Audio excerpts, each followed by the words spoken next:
Hello दोस्तों, कैसे हैं आप सभी। स्वागत है आप सभी का अपने YouTube channel Gurukul the city of knowledge में। दोस्तों, आज के वीडियो में हम प्रधानमंत्री से संबंधित सभी महत्वपूर्ण एमसीक्यू टाइप क्वेश्चन को डिस्कस करने वाले हैं। तो आइए वीडियो को स्टार्ट करते हैं। और वीडियो को स्टार्ट करने से पहले मैं आप सभी को बता दूं, आप चाहे तो इसका पीडीएफ भी डाउनलोड कर सकते हैं। लिंक मैं वीडियो के अंत में डिस्क्रिप्शन बॉक्स में डाल दूंगा। तो आइए वीडियो को स्टार्ट करते हैं। और दोस्तों देखिए, प्रधानमंत्री चैप्टर से एग्जाम में बहुत सारे प्रश्न पूछे जाते हैं। इस वीडियो में मैंने उन सभी प्रश्नों को कवर किया है जो कि विभिन्न एग्जामों में पूछे गए हैं। तो आप इस वीडियो को अंत तक देखते हैं तो आने वाले किसी भी एग्जाम में यदि प्रधानमंत्री चैप्टर से कोई भी क्वेश्चन पूछा जाता है तो आप उसको आसानी से हल कर सकते हैं। तो देखिए, पहला क्वेश्चन है, प्रधानमंत्री को उसके पद की गोपनीयता की शपथ कौन दिलाता है। तो इसका सही आंसर है राष्ट्रपति। जो राष्ट्रपति होते हैं यही प्रधानमंत्री एवं अन्य मंत्रियों के उसके पद एवं गोपनीयता की शपथ दिलाते हैं। और जो प्रधानमंत्री होता है और अन्य मंत्री होते हैं, ये सभी राष्ट्रपति के प्रसाद पर्यंत ही अपने पद को धारण करते हैं। अगला प्रश्न है, संघीय मंत्रिपरिषद का अध्यक्ष कौन होता है। तो संघीय मंत्रिपरिषद के बारे में बता रहा है। तो जो संघीय मंत्रिपरिषद भारत में है उसका जो अध्यक्ष होता है वह प्रधानमंत्री होता है।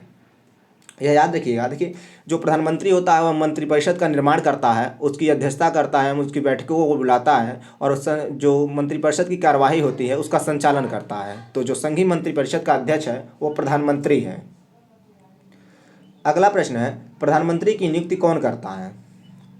तो इसका सही आंसर मैंने अभी जस्ट आप सभी को बताया कि जो प्रधानमंत्री की नियुक्ति करता है वह राष्ट्रपति करता है। देखिए, यहाँ प्रधानमंत्री का निर्वाचन नहीं होता है, बल्कि जो निर्वाचन का मतलब है कि जनता जिनको वोट के द्वारा चुनती है, यहाँ प्रधानमंत्री की नियुक्ति राष्ट्रपति के द्वारा की जाती है। अर्थात जब लोकसभा का चुनाव होता है तो जिस भी पार्टी को बहुमत मिलता है उसके द्वारा एक नाम को सजेस्ट कराया जाता है, जिसके बाद राष्ट्रपति उसे प्रधानमंत्री के पद पर नियुक्त कर देता है। तो प्रधानमंत्री की नियुक्ति किसके द्वारा की जाती है, राष्ट्रपति के द्वारा की जाती है।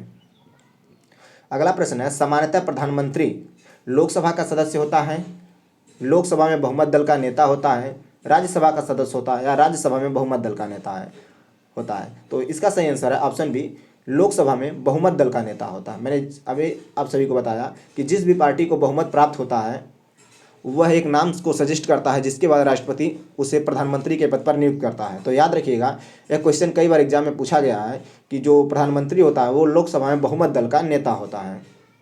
अगला प्रश्न है, भारत के प्रधानमंत्रियों का निम्न में से कौन सा कालक्रम सही है। इंदिरा गांधी, जवाहरलाल नेहरू, मोरारजी देसाई, चौधरी चरण सिंह। तो इसका सही आंसर है 2 1 3 4, ऑप्शन सी 2 1 3 4। देखिए, पहले जो पंडित जवाहरलाल नेहरू प्रधानमंत्री बने थे, उसके बाद इंदिरा गांधी प्रधानमंत्री बनी थी, उसके बाद जो मोरारजी देसाई हैं, उसके बाद चौधरी चरण सिंह प्रधानमंत्री के रूप में चुने गए थे। तो इसका सही आंसर होगा ऑप्शन सी। अगला प्रश्न है, संविधान के किस अनुच्छेद में कहा गया है कि प्रधानमंत्री की नियुक्ति राष्ट्रपति के द्वारा की जाएगी। तो इसका सही आंसर है अनुच्छेद 75। देखिए, अनुच्छेद 75 में कहा गया है कि जो प्रधानमंत्री होगा भारत का उसकी नियुक्ति राष्ट्रपति के द्वारा की जाएगी। प्रधानमंत्री से रिलेटेड जो 3 अनुच्छेद है महत्वपूर्ण, अनुच्छेद 74, अनुच्छेद 75 और अनुच्छेद 78, इनको याद रखिएगा। देखिए, अनुच्छेद 74 में कहा गया है कि राष्ट्रपति के कार्य में सहायता के लिए एक मंत्रिपरिषद होगी जिसका प्रधानमंत्री होगा। अनुच्छेद 75 में कहा गया है कि जो प्रधानमंत्री होगा और जो अन्य मंत्री की उनकी नियुक्ति राष्ट्रपति के द्वारा की जाएगी। अनुच्छेद 78 में प्रधानमंत्री के कर्तव्यों को बताया गया है, यानी उसके कार्यों के बारे में बताया गया है। अगला प्रश्न है, लोकसभा चुनाव में पराजित होने वाली प्रथम प्रधानमंत्री हैं। इसका सही आंसर है ऑप्शन डी, इंदिरा गांधी। ये लोकसभा चुनाव में पराजित होने वाली पहली प्रधानमंत्री थी। इन्होंने लोकसभा का चुनाव लड़ा था, उसमें हार गई थी, फिर भी ये प्रधानमंत्री के पद पर चुनी गई थी। तो याद रखिएगा। अगला प्रश्न है, अविश्वास प्रस्ताव के कारण सर्वप्रथम किस प्रधानमंत्री को अपने पद से त्यागपत्र देना पड़ा था। तो इसका सही आंसर है ऑप्शन ए, मोरारजी देसाई। इनको अविश्वास प्रस्ताव के कारण सर्वप्रथम त्यागपत्र देना पड़ा था। लोकसभा में अविश्वास प्रस्ताव लाया गया था जिसमें इन्होंने अपने विश्वास को सिद्ध नहीं कर पाए थे, जिसके बाद इनको इनके पद से हटा दिया गया था, इन्हें त्यागपत्र देना पड़ा था। अगला प्रश्न है, यदि भारत के प्रधानमंत्री संसद के उच्च सदन के सदस्य हैं तो वे अविश्वास प्रस्ताव की स्थिति में अपने पक्ष में वोट नहीं कर सकते हैं। बिल्कुल सही है दोस्तों।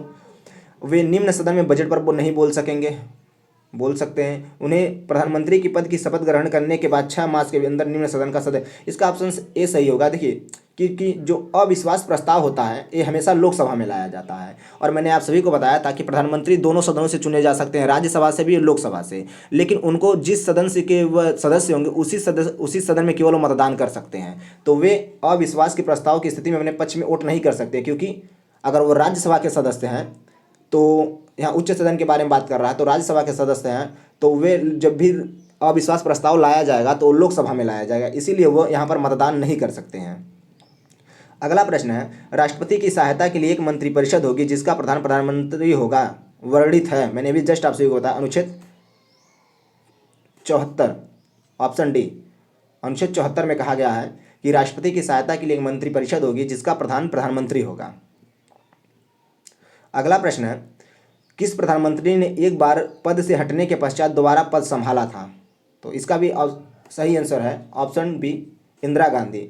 इंदिरा गांधी जो थी, एक बार पद से हटने के बाद दोबारा इन्होंने अपने पद को संभाला था, यानी एक बार पद से हट गई, फिर भी इसके बाद ये दोबारा प्रधानमंत्री के रूप में चुनी गई थी। अगला प्रश्न है, नियुक्ति के समय निम्न में से कौन से प्रधानमंत्री संसद के किसी भी सदन का सदस्य नहीं था? तो इसका सही आंसर है ऑप्शन बी और ऑप्शन सी, देवी गौड़ा। ये दोनों थे, ये जब प्रधानमंत्री बने थे संसद के किसी भी सदन के सदस्य नहीं थे, इन्होंने बाद में यानी 6 महीने के भीतर संसद की सदस्यता को ग्रहण किया था। तो इसका सही आंसर होगा बी एंड सी। अगला प्रश्न है, भारत का प्रधानमंत्री बनने के लिए न्यूनतम आयु कितनी होनी चाहिए? तो मैंने आप सभी को बताया था, इसका सही आंसर क्या होगा, न्यूनतम आयु जो है वो 25 वर्ष है। देखिए मैंने बताया था कि जो प्रधानमंत्री की योग्यता होती है उसके लिए कह सकते हैं कि जो लोकसभा के सांसदों की योग्यता होती है, तो मैंने बताया लोकसभा के सदस्यों की योग्यता कितनी, कि वह भारत का नागरिक हो, वह 25 वर्ष की आयु पूरी कर चुका हो, इसके साथ ही साथ वह पागल और दिवालिया ना हो, और वह लाभ के पद पर ना हो। तो न्यूनतम आयु की बात कर रहा है तो 25 वर्ष, और अधिकतम आयु की बात यहाँ पर नहीं की गई है, याद रखिएगा। तो न्यूनतम आयु 25 वर्ष होनी चाहिए। अगला प्रश्न है, प्रधानमंत्रियों में सबसे बड़ा कार्यकाल किस प्रधानमंत्री का रहा है? तो इसका आंसर आप सभी को पता होगा, जो पंडित जवाहरलाल नेहरू थे, जो हमारे देश के प्रथम प्रधानमंत्री थे, इनका कार्यकाल सबसे अधिक रहा है। अगला प्रश्न है, एक कार्यकाल में सबसे कम समय के लिए प्रधानमंत्री के पद पर नियुक्त होने वाले व्यक्ति कौन हैं? एक कार्यकाल में बात कर रहा है, तो इसका सही आंसर होगा ऑप्शन सी, अटल बिहारी वाजपेयी। केवल इन्होंने, मतलब ये जो थे, एक कार्यकाल में मात्र 13 दिनों के लिए प्रधानमंत्री के रूप में चुने गए थे। तो इसका सही आंसर होगा ऑप्शन सी, सबसे कम समय के लिए प्रधानमंत्री बनने वाले यही व्यक्ति हैं। अगला प्रश्न है, प्रधानमंत्री का शपथ ग्रहण करते समय राज्यसभा का सदस्य थी, यानी ऐसी प्रधानमंत्री जो अपना पद शपथ ग्रहण करते समय राज्यसभा की सदस्य थी। तो इसका सही आंसर है इंदिरा गांधी। देखिए जो इंदिरा गांधी थी और डॉक्टर मनमोहन सिंह, ये दोनों जो थे ये राज्यसभा के सदस्य थे, ये लोकसभा के सदस्य नहीं थे, याद रखिएगा।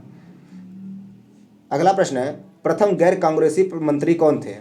अर्थात कह रहा है कि प्रथम गैर कांग्रेसी मंत्री, कांग्रेस लगभग 70 सालों तक कह सकते हैं कि बहुत काफ़ी टाइम तक उसकी सरकार रही है, और बाद जब पहली किसी गैर कांग्रेसी यानी किसी अन्य पार्टी की सरकार कब गठित हुई थी, तो 1977 में जनता पार्टी की सरकार आई थी, और इसका सही आंसर होगा मोरारजी देसाई। ये पहले गैर कांग्रेसी मंत्री थे, यानी कांग्रेस के नहीं थे, ये जनता पार्टी के थे। अगला प्रश्न है, मंत्रिपरिषद सामूहिक रूप से किसके प्रति उत्तरदायी होता है? तो मैंने आप सभी को बताया था कि सामूहिक रूप से बात कर रहा है तो यह लोकसभा के प्रति उत्तरदायी होता है, और बात करें कि मंत्री किसके प्रति उत्तरदायी होते हैं जो व्यक्तिगत रूप से, तो वे राष्ट्रपति के प्रति उत्तरदायी होते हैं। अगला प्रश्न है, ऐसे प्रधानमंत्री जो कभी लोकसभा में उपस्थित नहीं हुए। इसका सही आंसर है ऑप्शन बी, चौधरी चरण सिंह। ये लोकसभा में कभी भी उपस्थित नहीं हुए, इसके पहले इनकी सरकार गिर गई थी।